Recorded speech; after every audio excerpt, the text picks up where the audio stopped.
Hello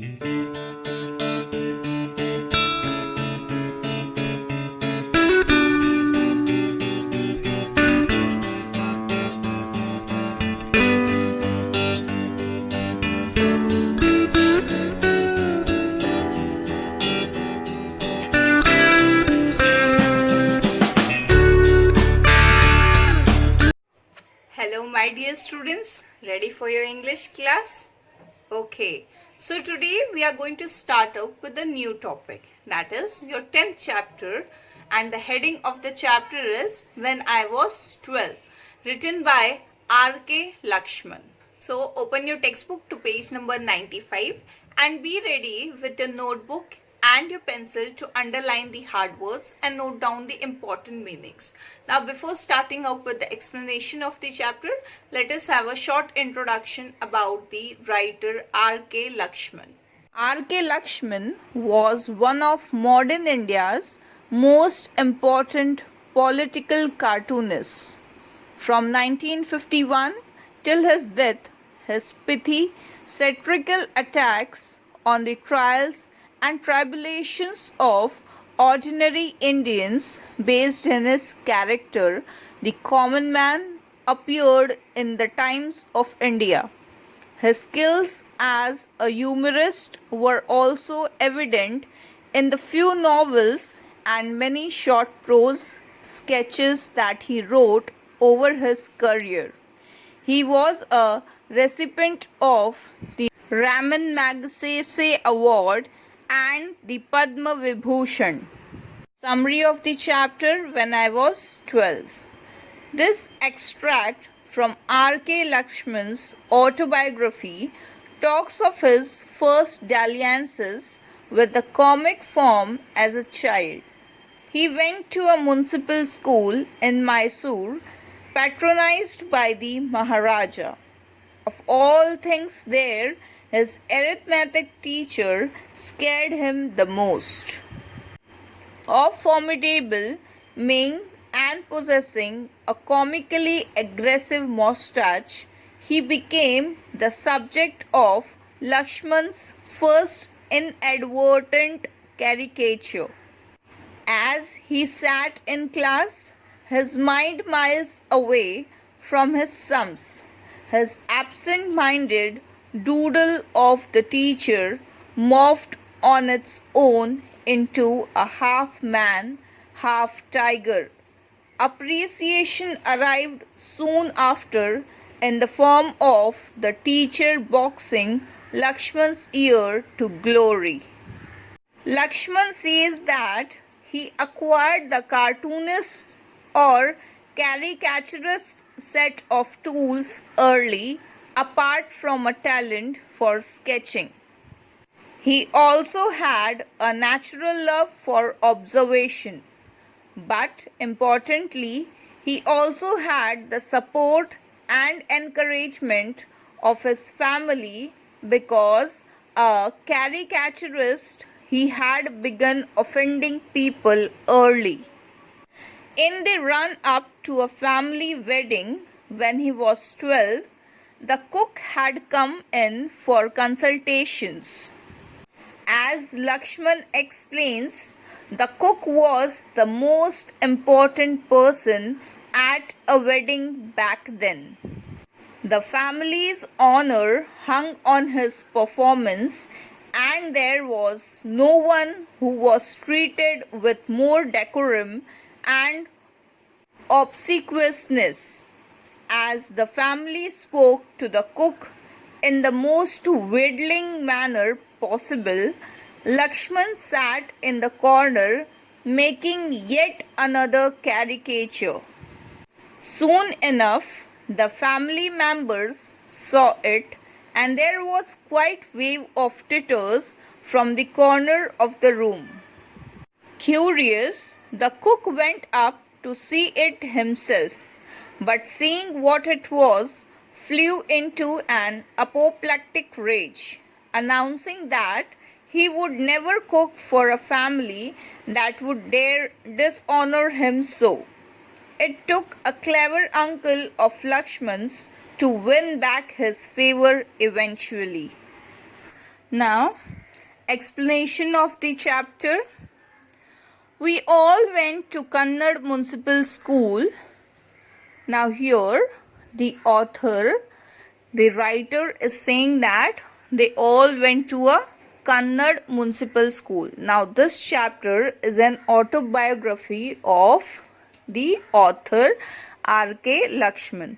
So he is saying that they all went to a municipal school which was Kannad Municipal School.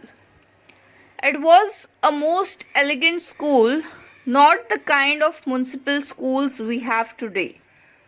Now, what is the meaning of elegant? Elegant means graceful and stylish in appearance or manner. That means the school was really very beautiful.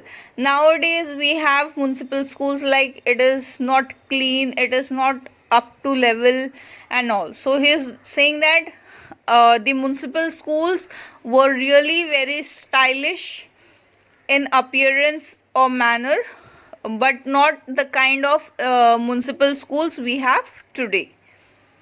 Don't forget that the Maharaja of Mysore himself took a special interest in the school.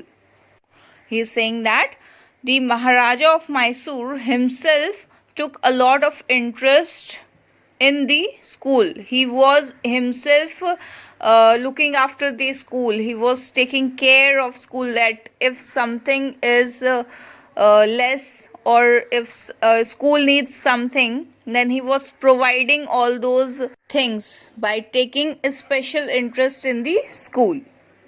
All the teachers, with rare exceptions, were excellent. That means he's saying that teachers were really very great. They were teaching in a fabulous way, except some teachers.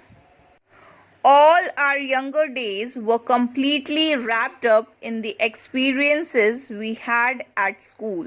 The teachers having to pass an examination. That means the author is saying that their younger days were totally spent in studies. They are saying that as soon as their exams were coming, the teachers used to say that come on, study now, your examinations are nearby, you have to get good marks and all. Like in your class also, when your exams used to come closer and closer, we used to tell you all, na, ki come on, study, you have to get this much marks, you have to cover this thing, you have to do that, you have to do this and all. So in that way only he is saying that when their examinations were coming closer and closer, their teachers were saying, come on, study this, study that. Every child dreads the presence of a teacher. Now what is the meaning of dreads? Dreads means anticipate with great apprehension or fear. That means the writer is saying that every child has a fear of teacher when they are present in the class. For example, if you are there in the class, okay, and your teacher is also present in the class, do you misbehave in the class or do you fight with anyone? No, na? That means you have the fear of your teacher. So the narrator also explains the same thing, that every child has the fear of their teacher. But I had a particular nasty one. Now what is the meaning of nasty? Nasty means very bad. So the writer is saying that there was one teacher to whom he was not fearful. He was not afraid of that particular teacher. Being an arithmetic teacher, I don't think he had any sense of compassion. Now what is the meaning of compassion? Sympathetic pity and concern for the sufferings or misfortunes of others. That means he was not liking his arithmetic, maths teacher. And why he was not liking him? Because he told that he didn't had any sense of compassion. That means he was not having any feeling or any pity on someone. He was only committed to his arithmetic. That means when he was coming in the class, he was only teaching maths.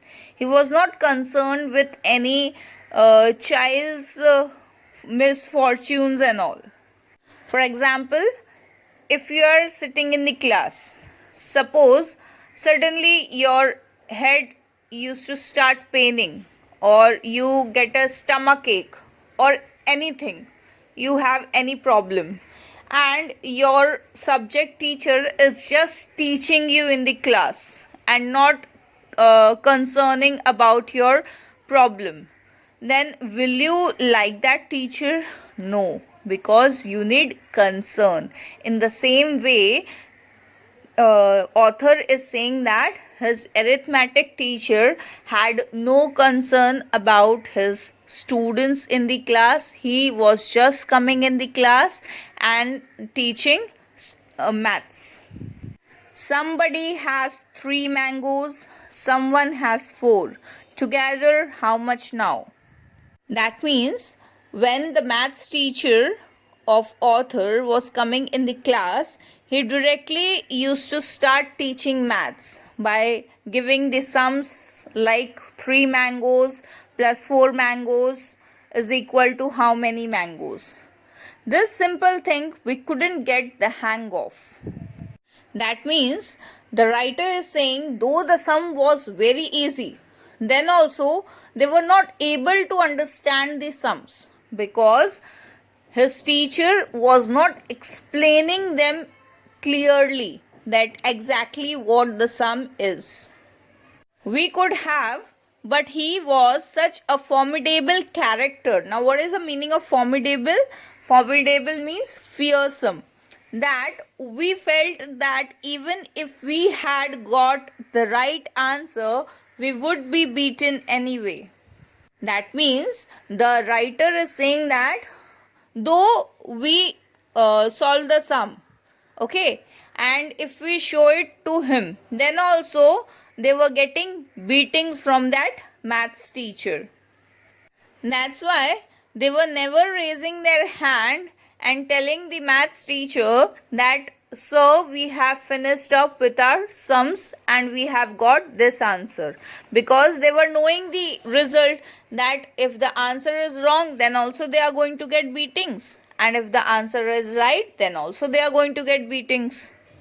For example, in your class, if a particular subject teacher asks you all something, and if you know the answer, then he or she tells you good, you feel good, right? But if you give the right answer and then also you get beating, then what you'll think about that teacher? You'll feel bad, right? You'll think, I'm giving the right answer, then also I'm getting beating. So what is the use of learning? What is the use of giving right answers? It's better to sit on our seat only and not to raise our hands. So we mumbled and he twisted our ears and shouted. Now what is the meaning of mumbled? Say something indistinctly and quietly. That means say something in a very low voice. That means when they used to talk in a very low voice also, that maths teacher used to come and twist their ears and he used to scold them. He was the target of my caricature. Now what is the meaning of caricature? Caricature means a funny drawing of someone that makes him or her look silly. That means the writer is saying that the arithmetic teacher was the target of his caricature. That means he wanted to make his funny drawing by making him look silly. So here we can clearly see that the writer was not liking his maths teacher because he was shouting them without reason also. So he was making him target of his caricature. He was making silly drawing, making him look silly. He was making funny drawing of his maths teacher.